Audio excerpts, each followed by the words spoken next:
Hi friends, once again welcome on our YouTube channel. In today's lecture of oscillations and waves, we will discuss about effective force constant of springs. दोस्तों, एक बार फिर आपका मेरे channel पर स्वागत है। आज के हमारे दोलन एवं तरंगे के इस लेक्चर के अंदर हम स्प्रिंग के प्रभावी बल नियतांक के बारे में अध्ययन करेंगे। तो अगर स्प्रिंग को हम सीरीज में जोड़ दें या स्प्रिंग को अगर हम पैरेलल में जोड़ें तो उस केस में उनका रिजल्टेंट फोर्स कांस्टेंट क्या होगा या प्रभावी बल नियतांक क्या होगा, उसके बारे में आज हमको अध्ययन करना है। In today's lecture we will discuss about springs in parallel and the springs in series. तो आज के हमारे इस लेक्चर में हम स्प्रिंगों के समांतर संबंध के बारे में तथा यदि स्प्रिंग को श्रेणी क्रम में जोड़ दें तो क्या होगा, इसके बारे में विस्तार पूर्वक चर्चा करेंगे। So first of all springs in parallel. तो सबसे पहले समांतर क्रम में spring. So springs in parallel. In this diagram, we have three springs A, B and C. All these springs are connected in parallel to a mass M, and the force constant or spring constant of these springs are K1, K2 and K3 respectively. तो यहां पर हमने तीन spring ए, B तथा सी को दर्शाया है जिनके बल नियतांक या स्प्रिंग नियतांक का मान क्रमशः K1, K2 तथा K3 है। इन स्प्रिंगों को समांतर क्रम में एक पिंड M से जोड़ा गया है। तो इन स्प्रिंगों को समांतर क्रम में एक पिंड से जुड़ा है जिसका द्रव्यमान m है तथा इन स्प्रिंगों के दूसरे सिरे को हमने एक जड़ आधार से जोड़ा है। Let there be three springs A, B and C having force constants K1, K2 and K3 respectively। माना तीन स्प्रिंग A, B तथा C जिनके बल नियतांक क्रमशः K1, K2 तथा K3 हैं। Let these springs be connected in parallel from a rigid support। माना इन स्प्रिंगों को समांतर क्रम में एक जड़ आधार से जोड़ा है। तो ये जो स्प्रिंग है इनको हमने एक रिजिड सपोर्ट या जड़ आधार से जोड़ा है। Let a body of mass m be connected to the parallel combination of the springs. माना स्प्रिंगों के समांतर संयोजन को एक वस्तु जिसका द्रव्यमान m है से जोड़ा गया है। तो spring A, B and C तीनों पैरेलल में है, तीनों समांतर क्रम में हैं। तो इनका एक सिरा हमने दृढ़ आधार से जोड़ दिया है जबकि इनके दूसरे सिरे एक वस्तु से जुड़े हैं या एक पिंड से जुड़े हैं जिसका द्रव्यमान m है।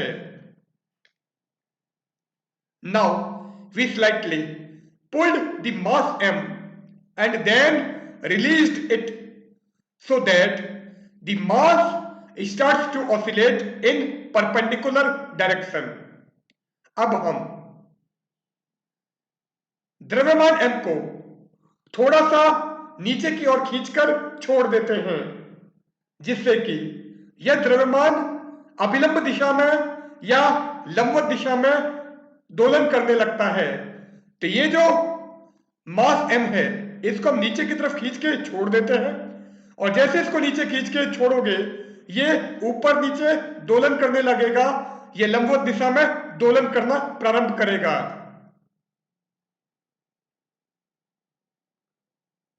नाउ ये हमारा डायग्राम था।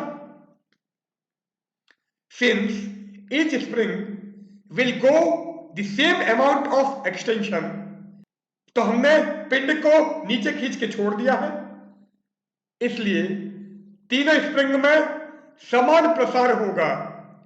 चूंकि प्रत्येक स्प्रिंग में समान प्रसार होता है तथा माना यह प्रसार L है, तो spring A, B and C तीनों का एक्सटेंशन सेम है, तीनों का प्रसार समान है, जो माना L है।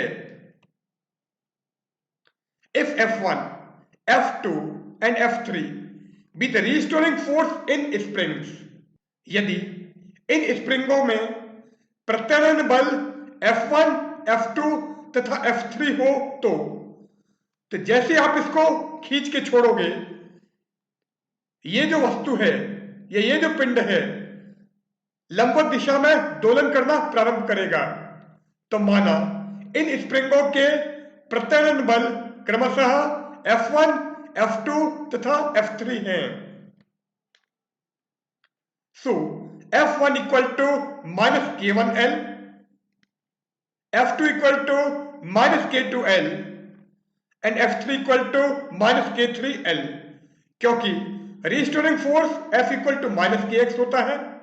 तो यहां पर हर स्प्रिंग का प्रसार L है तथा इन स्प्रिंगों के बल नियतांक क्रमशः K1, K2 तथा K3 है, जबकि इनमें प्रत्यानयन बल क्रमशः F1, F2 तथा F3 है।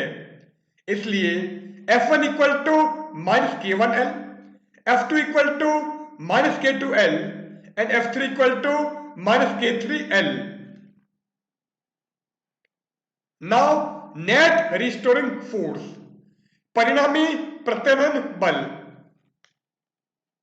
सो जो रिजल्टेंट रिस्टोरिंग फोर्स होगा या परिणामी प्रत्यानयन बल होगा वो अलग अलग स्प्रिंगों के प्रत्यानयन बलों के योग के बराबर होगा।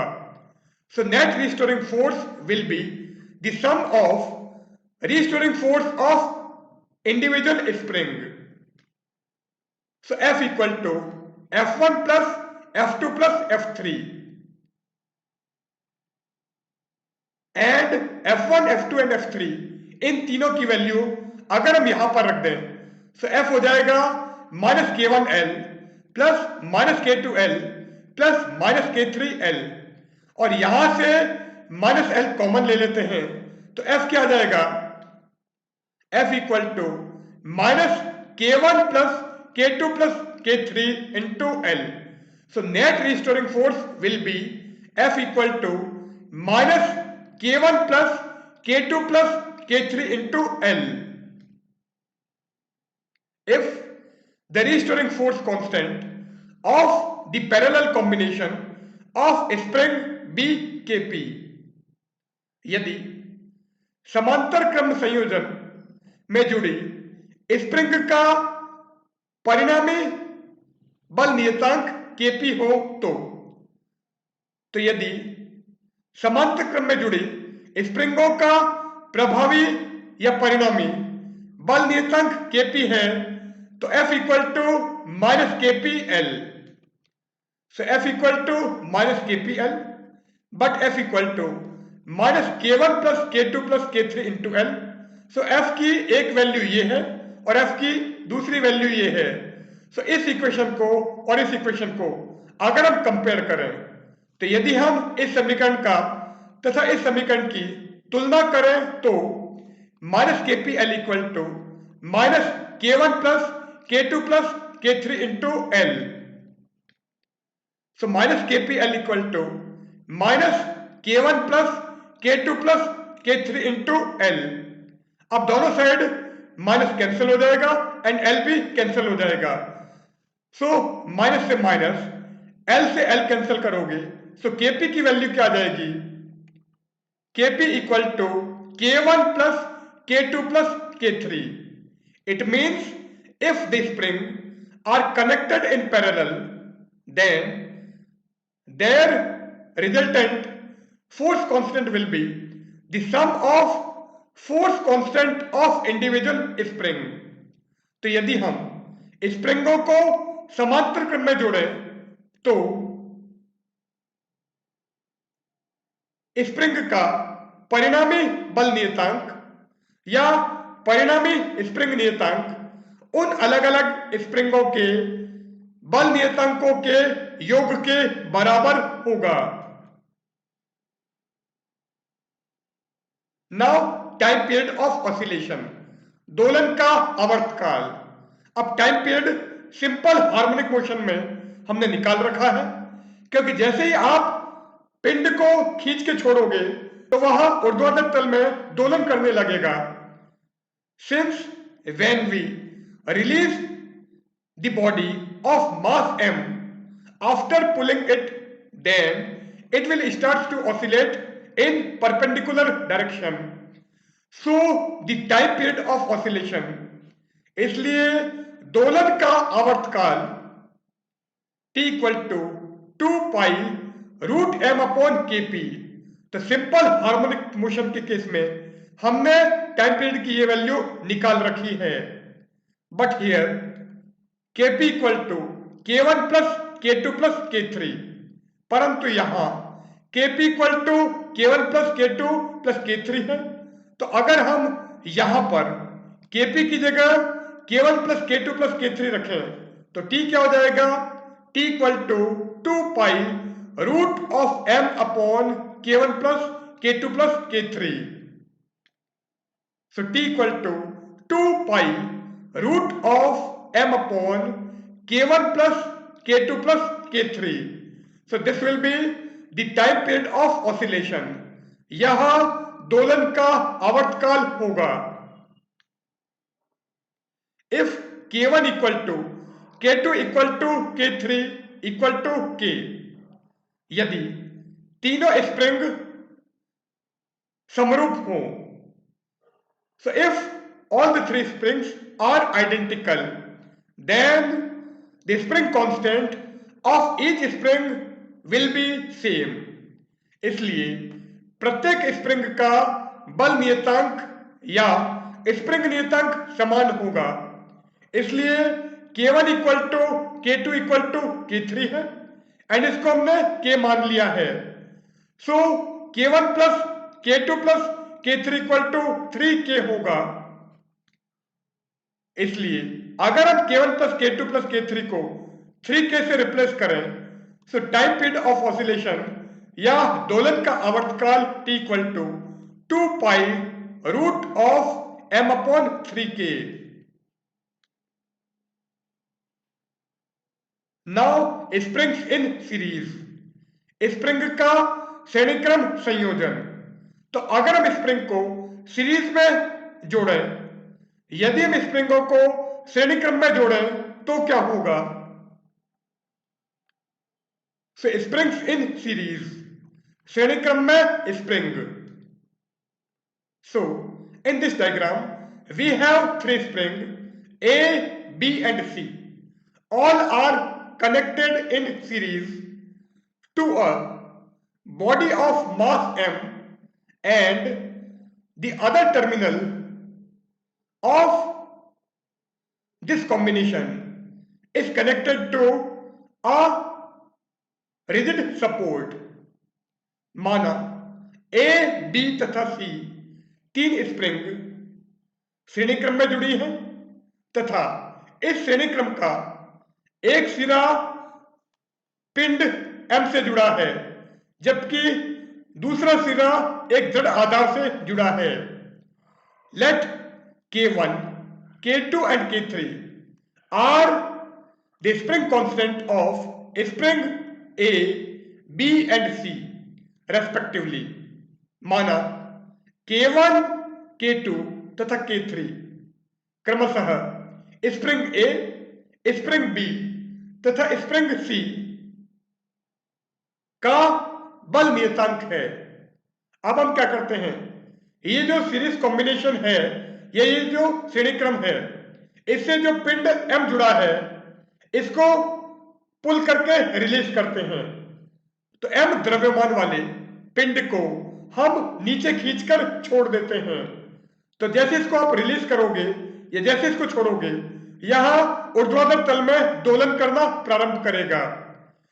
So this mass m will start to oscillate in perpendicular direction, and since springs are connected in series, so the restoring force of each spring will be same। चूंकि तीनों स्प्रिंग एक दूसरे से श्रेणी क्रम में जुड़ी हैं, इसलिए प्रत्येक स्प्रिंग पर लगने वाला प्रत्यानयन बल समान होगा, जो माना F है। And this time the extension on each spring will be different. इस अवस्था में प्रत्येक स्प्रिंग का प्रसार अलग अलग होगा। माना स्प्रिंग A का प्रसार L1, स्प्रिंग B का प्रसार L2 तथा स्प्रिंग C का प्रसार L3 है। Let L1, L2 and L3 be the extension of spring A, B, C respectively. So let there be three springs A, B, C having force constants K1, K2 and K3 respectively। माना spring A, B तथा C के बल नियतांक क्रमशः K1, K2 तथा K3 हैं। Let these springs be connected in series from a rigid support according to figure। माना ये स्प्रिंग श्रेणी क्रम में चित्रानुसार एक दृढ़ आधार से जुड़ी हैं। तो A, B एंड C तीन स्प्रिंग हैं। तीनों को हमने श्रेणी क्रम में जोड़ा है, सीरीज में जोड़ा है, तथा यह श्रेणी क्रम संयोजन चित्रानुसार एक दृढ़ आधार से जुड़ा है। Let a body of mass m be connected to the series combination of the spring। माना एक m द्रव्यमान का पिंड चित्रानुसार स्प्रिंग के श्रेणी क्रम संयोजन से जुड़ा है। तो A, B एंड C तीन स्प्रिंग श्रेणी क्रम में जुड़ी है। तो ये सिरा एक जड़ आधार से जुड़ा है, जबकि स्प्रिंग का ये सिरा एक पिंड से जुड़ा है जिसका द्रव्यमान m है। Now we slightly pulled the mass m and then released it so that the mass starts to oscillate in perpendicular direction। अब हम m द्रव्यमान वाले पिंड को थोड़ा सा खींचकर छोड़ देते हैं, जिससे कि यह लंबवत दिशा में दोलन करना प्रारंभ करता है। नाउ ये डायग्राम था। Let L1, L2 and L3 be the extension in the springs A, B and C respectively। माना स्प्रिंग A, B तथा C के प्रसार क्रमशः L1, L2 तथा L3 हैं। In series combination, the restoring force on each spring will be same and let it to be F।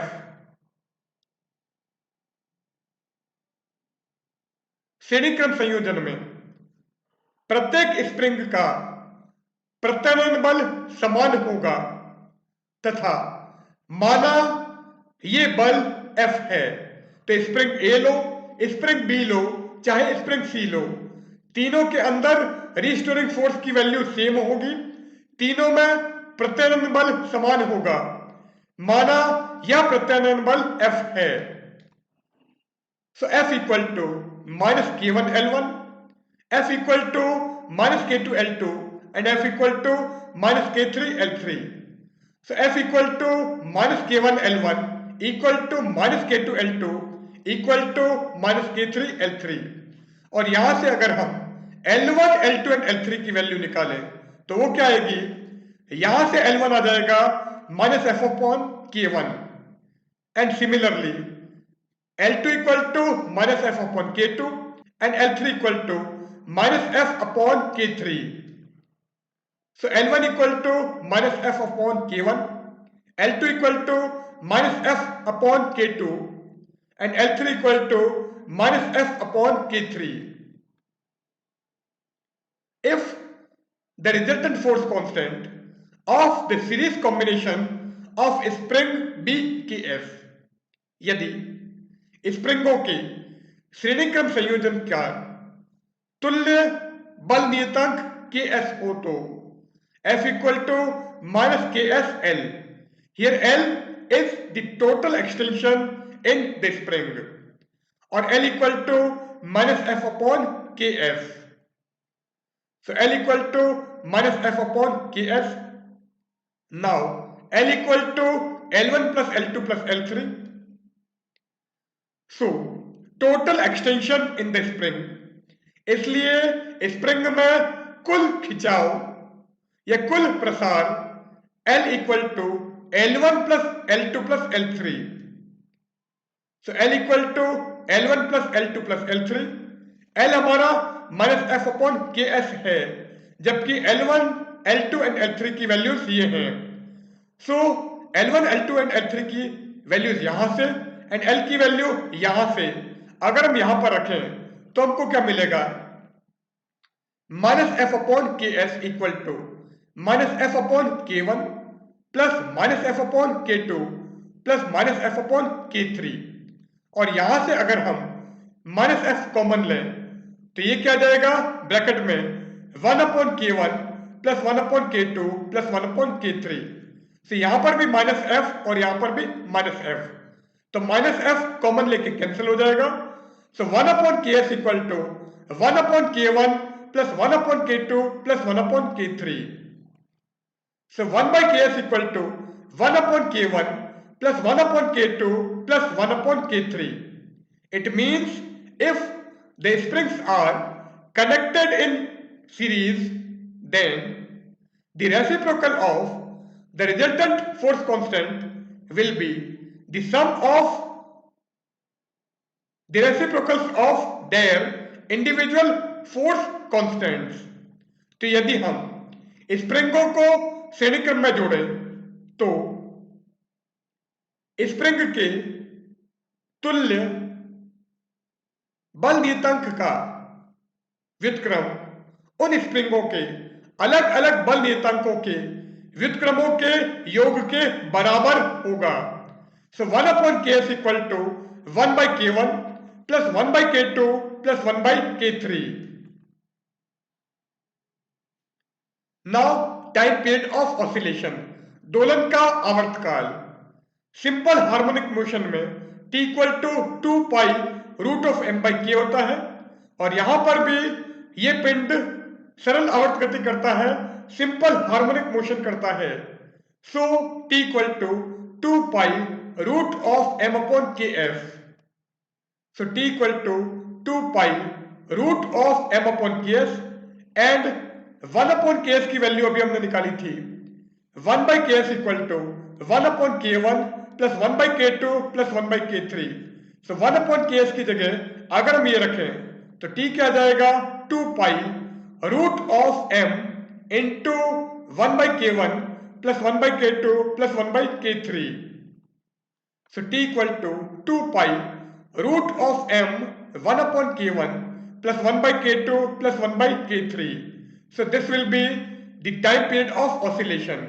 यहां दोलन का आवर्तकाल होगा। If we divide a spring in n equal parts, then यदि हम एक spring को n समान भागों में विभाजित करें तो 1 upon Ks equal to 1 by K1 plus 1 by K2 plus 1 by K3 plus 1 upon Kn। So 1 by Ks की वैल्यू ये होगी। Since parts are equal, so K1 equal to K2 equal to K3 equal to Kn equal to K। चूंकि सारे भाग समान हैं इसलिए उनके बल नियतांकों के मान भी समान होंगे। So K1 equal to K2 equal to K3 equal to Kn और इसको हम K माने। सो 1/Ks क्या हो जाएगा 1/K plus 1/K plus 1/K plus 1/K और अगर हम इसको ऐड करें सो n/K। So 1/Ks equal to n/K और यहां से अगर हम K की वैल्यू निकालें तो K क्या हो जाएगा n into Ks। So T equal to 2 pi root of mn/K क्योंकि T equal to 2 pi root of m/Ks है एंड 1/Ks की वैल्यू n/K है। सो T क्या आ जाएगा 2 pi root of mn/K and यहां से अगर हम K की वैल्यू निकालें तो K क्या आ जाएगा n into Ks। So K equal to n into Ks. It means if we divide a spring in n equal parts, then the force constant of each individual part will be n times the effective force constant of spring. तो यदि हम एक spring को n समान भागों में विभाजित करें तो प्रत्येक भाग के बल नियतांक का मान स्प्रिंग के प्रभावी बल नियतांक का n गुणा होगा। तो प्रत्येक स्प्रिंग का बल नियतांक का मान उस स्प्रिंग के प्रभावी बल नियतांक का n गुणा होगा। So K equal to n into Ks। Now here we end our session. In today's session we have discussed about effective force constant of spring when springs are connected in series or in parallel. So goodbye.